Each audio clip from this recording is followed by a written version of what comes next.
Hello future captain, it's a pleasure to meet you once again. Hope you're doing fantastic there. I am Prakash Rajan, CEO and founder of Compare Flight Training, and today's episode we're going to look at why the flight training price is not fixed, and by understanding that, how we can save some money from our flight training. Let's get into that. 44 Quebec's rolling north, just past the interstate. 44 good. Number 34, Mike, where do you want to park? You're done with each. Deliver 44 Quebec, be better if you made a slight left.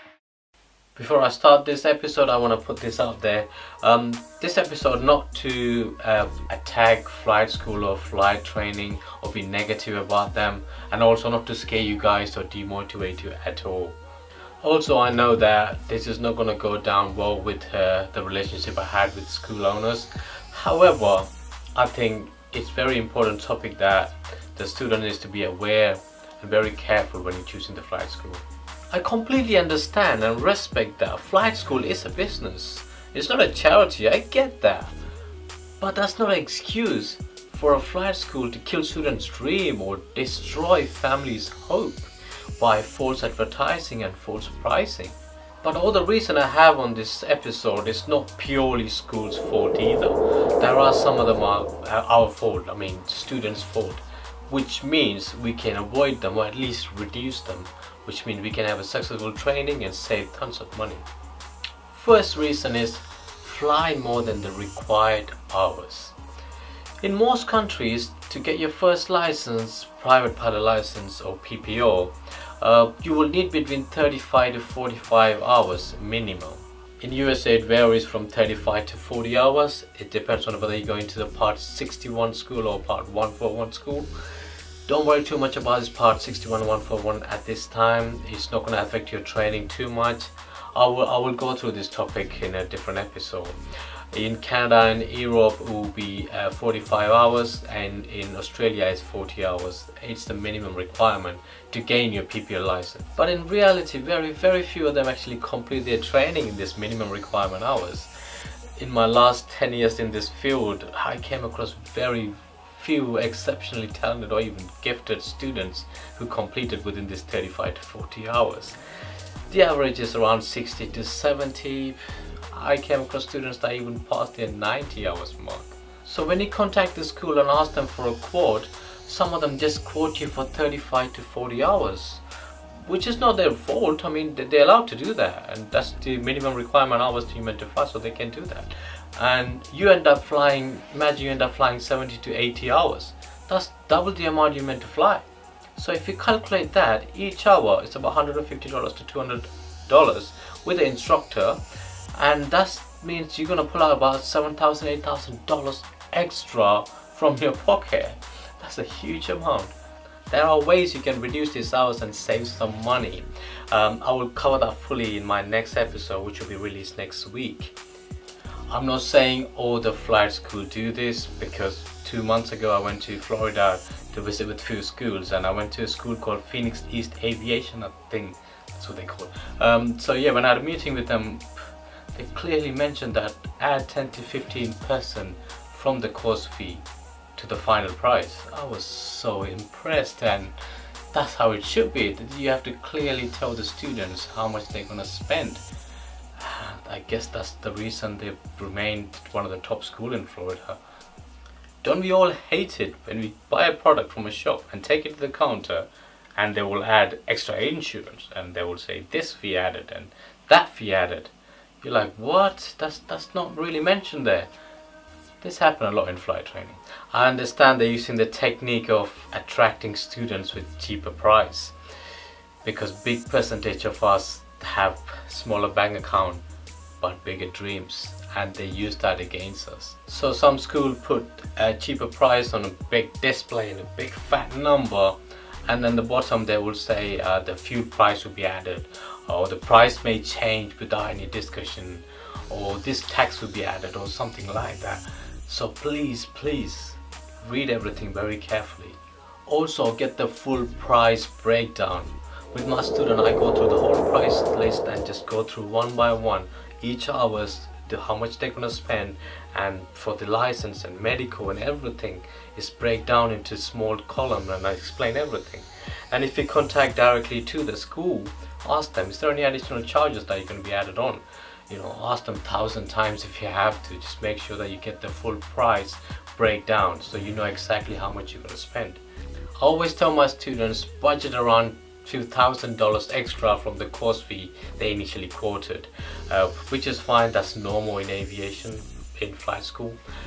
But if you choose some money hungry schools, you're going to spend about $10,000 extra or even more. So be very, very careful. Failing a test, no big deal.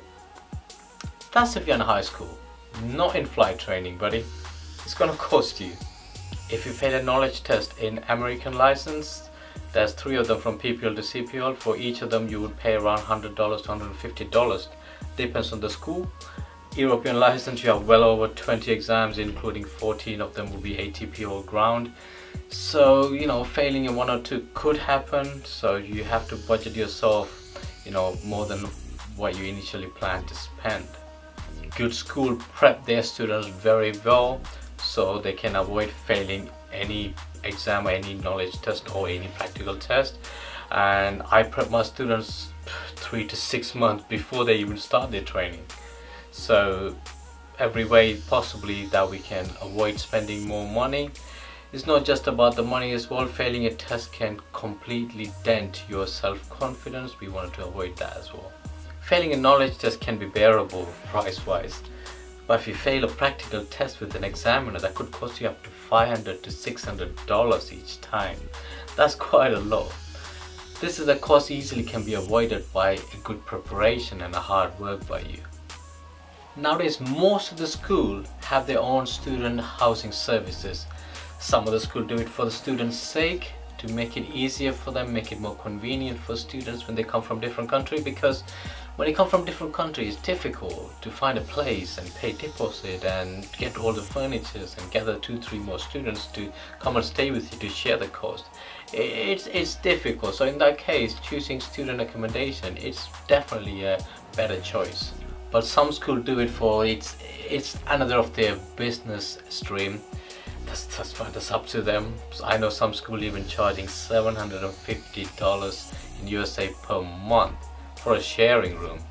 So yeah, I have no complaints. It's completely up to them how they want to run their business. Either way, you're gonna spend money for housing anyway. I normally advise my students to speak to the school, tell them that we wanted to get the house for first few months and see how it goes. And after a few months, if you can gather a few more students together and get a house and pay cheaper, that's the best option. And some students, what they do, they stay for 2-3 months with student accommodation, then they go and stay in one room on a family house or something like that. It's completely up to you, whatever it takes to save some money. Next one is the transportation between from your house to the school.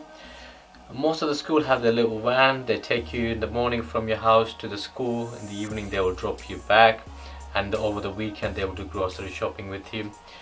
Some of the students have their own bicycle. They will just use that to go back and forth from house to airport. Definitely a cheaper option, but the downside of that is you won't be able to travel further, especially with shopping or go out. It's difficult in that case. I tell my student, if your budget fits, get more people in and put some money together and buy a second-hand car, which will make your life much more easier. You can go to school whenever you want and come back. You don't have to wait for a van to pick you up and drop you. Also, you can do shopping and visit different places. It will make your life much more easier, but of course if your budget fits that, it's not going to be that much. I mean, in US, Florida wise, when I was in training, we bought a car for like $2,000, so that's like $500, which is not too bad, I think. Next point is food. Most of the country I've been to doesn't provide food for their students. From top of my head, South Africa and Philippines, some of the schools do that, and the rest of the country they don't provide any food. It's up to you to cook for yourself and eat. And I'm not a big fan of school providing food anyway. I like to cook for myself, even though I'm a terrible cook. I like to eat when I like what I like. It is my choice, so I don't mind that. And if you decide to cook for yourself, you're gonna budget around $200-300 per month. Final point is activities and nightlife. Last reason was accommodation, transportation and food is a mandatory items and you have to spend money for that. This point is completely up to you. It's in your hands. But sadly, because it's in your hand, most of the students spend way too much money than they should in this activities and nightlife section. I do encourage my students to go out and have fun while you're training. I mean, over the weekend I tell them you don't have to study or do too much work over the weekend. Just enjoy yourself. You know, even though you're here to come and do flight training, that doesn't mean for 24/7 you just have to study. No, it doesn't work like that. Your brain doesn't function like that. You know, pilot training is very intense, so you have to recharge yourself and get ready for the next week. That's fine. You enjoy yourself, but some students take this to the next level.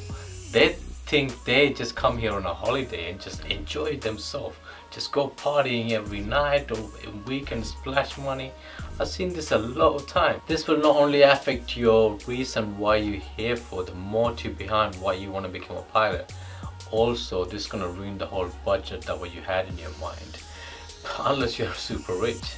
Before I end this episode, let me tell you this, if anyone from flight school watching this, that is, as a flight school you can charge how much you want. It's your right. You can charge how much you want, that's not a problem, as long as you disclose and explain to the students, because as a customer, as a student, they have a full right to know how much they're going to spend for the flight training. I know I'm only speaking to few flight school, but please remember guys, you're playing with students' dreams. As students, please be careful. I know I'm saying this thousands of times in each video, but very careful the school that you choose. If you do have any questions, queries or any kind of doubts, you can contact me directly. My details, my contact number, WhatsApp number and everything under the description. Also please subscribe to our channel. Also press the little bell somewhere on the bottom so you'll be notified every time we release any video. Once again, thank you very much to stick with me throughout this whole video. It shows me that you care about your flight training and your future success. And again, thank you very much. And yeah, I think I made this video a bit shorter than the last one. I hope. I have to edit and then see. Anyway, thank you very much guys. Have a great day. See ya.